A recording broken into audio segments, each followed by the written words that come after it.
Hello, my name is Sean. I live in a high-rise studio apartment in Philadelphia. Recently I've seen many arcade events unfold, and I would greatly appreciate any advice. Let me start from the beginning. Just a few days ago, after arriving home from my part-time job, I also go to Drexel University part-time, I decided to take a short nap on my couch.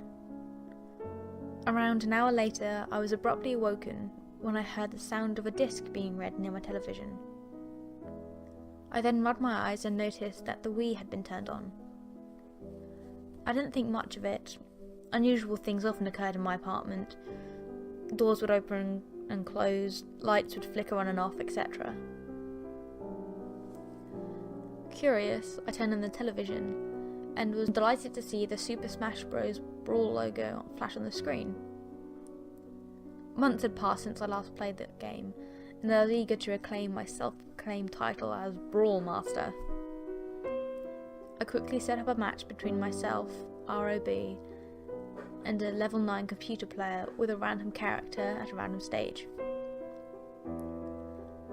After the load screen vanished, Flat Zone 2, the stage representing an archaic game and watch console, was revealed along with my enemy, Lucas from Mother 3. Before I delivered my first attack, however, I noticed that the name over the character did not say CPU as it usually does. Instead, the name Jack H. That's odd, I thought. While I was pondering how the name got there, Lucas jumped onto the ledge of the skyscraper that was near the corner of the stage. Suddenly, all in-game music stopped. I reached for the remote, wondering if I'd accidentally muted it. While I tried in vain to make the volume return, streaks of static rippled throughout the screen. "What's wrong with this stupid thing?" I shouted. Then, a second later, I saw Lucas fall from the ledge of the skyscraper. But just before his body reached the ground, the entire screen was inundated with static, accompanied by a loud screeching sound. I hastily fumbled for the remote and shut off the television. Sighing in relief, I headed towards the kitchen. I was dying for something to drink. I made it only halfway to my destination before I was paralysed by the baleful sight. On the counter lay a dusty Game & Watch. I slowly crept forward to find a note attached. It read, "You should play this game. It's really, really fun." At the bottom of the note was a sloppy signature, Jack H. Confused and panicked, I darted out of my apartment and stood with my back against the door. I took several deep breaths to regain my composure. Somehow I convinced myself to go back inside. It was getting late after all. I swiftly opened my door and saw another note on the floor. Trembling, I picked it up and read aloud. "Come play with me. Jump down, I'll catch you." Once again, the note had the uncanny signature of Jack H. The lights abruptly shut off, and the door leading to the balcony slammed open. The powerful gust of wind pushed me forward. "What do you want from me?" I demanded. All I heard in return was the lurid sound of a boy's laughter. The gust of wind became so powerful that I tripped. I was propelled to the threshold of the room leading to the balcony. With all the strength I could muster, I latched onto the door and screamed. Suddenly the front door burst open, and a voice loudly asked, "Sean, what's going on in there?" Simultaneously, the lights flashed back on, and the wind dissipated, leaving my house in sheer bedlam. "Chris," I murmured, catching my breath. "I was just about to have a smoke and I heard you yelling. This place is trashed. What happened?" "Chris," I asked, "do you have any idea who Jack H could be? His eyes widened as he asked, "Where did you hear that name?"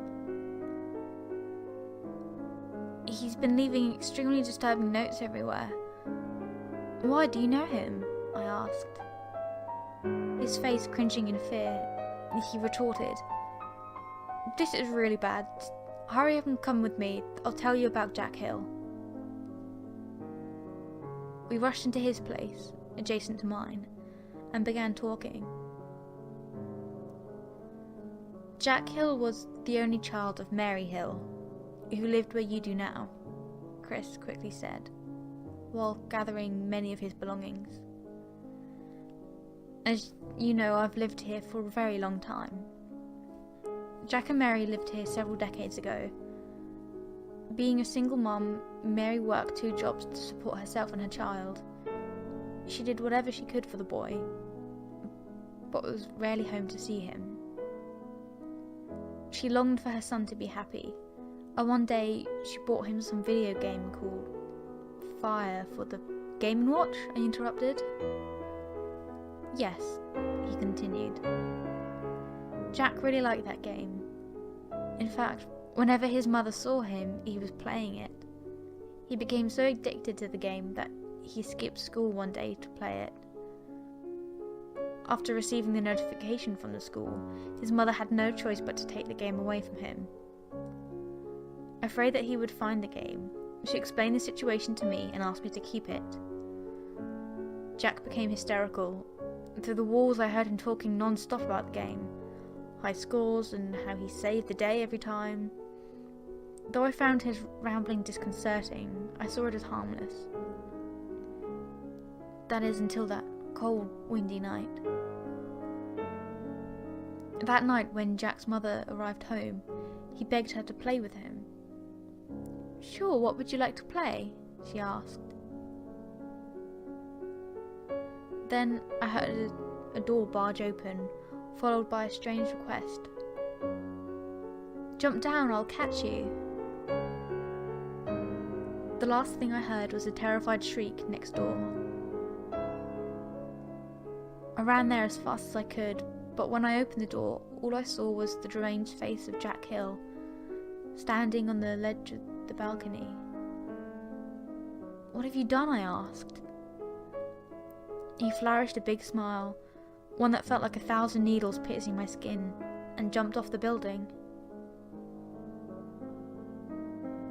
After Chris told the story, he had finished stuffing his belongings into a suitcase. "Listen to me, Sean.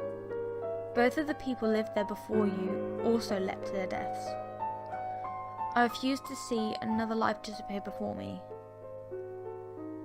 The police may think these suicides are coincidences, but I know that Jack Hill had something to do with it. His rancor will never be put to rest, Sean. You need to move immediately, before it's too late. I'm leaving now. Best of luck to you." "You're leaving already?" I asked, watching him press the buttons to summon the elevator. He gave me a nervous smile, waved farewell, and descended to the first floor. As quickly as possible, I ran into my room, grabbed my wallet, and left that wretched apartment. 2 days after these events, I'm now typing this in a hotel a few blocks away. My student loans can't pay for my stay here much longer, and I certainly can't afford to break my lease. I'm terrified to return to my apartment, but I can't think of anything else I can do. Please, if someone here can think of something I can do, let me know as soon as you can.